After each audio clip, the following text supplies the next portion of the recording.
Our most important weapon in the fight against spiritual warfare. The mind is the most critical part of spiritual warfare. Without the active engagement of the mind, learning, thinking, discerning, understanding, deciding, committing, we are doomed to spiritual defeat by Satan. That is why the Bible speaks of the mind and thinking so often, nearly 150 times. As the great teacher and writer Oswald Chambers wrote, "Your mind is the greatest gift God has given you, and it ought to be devoted entirely to Him.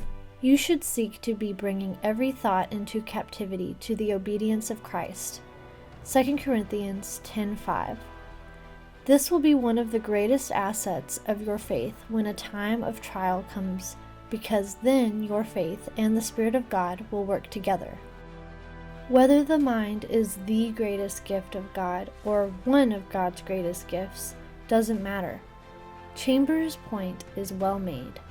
Whatever is greatly valued by God is going to be greatly contested by Satan.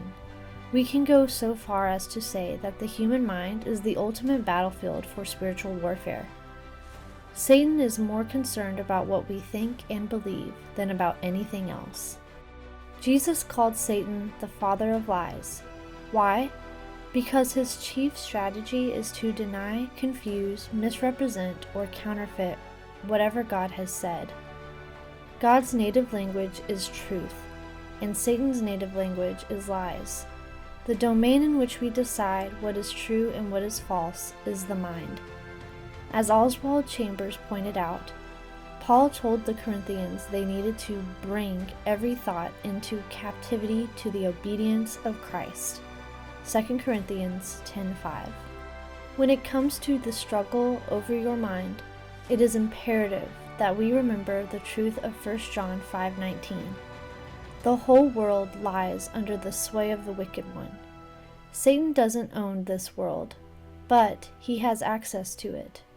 His influence is found everywhere, in government, education, entertainment, business, the family, ecclesiastical realms, everywhere.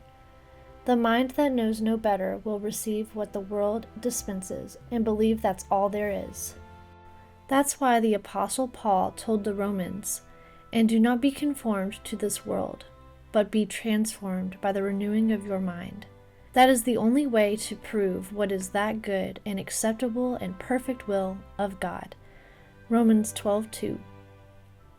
And it is also why Jesus said we must love God with all our heart, soul, and mind.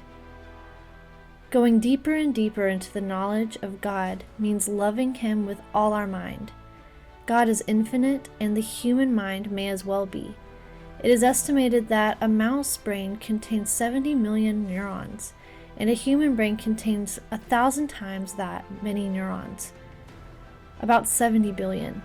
Neuroscientists who are creating 3D images of a mouse's brain's neurons have so far recreated a segment about the size of a grain of salt. The data contained in that tiny segment is about 100 terabytes, the equivalent of 25,000 high-definition movies.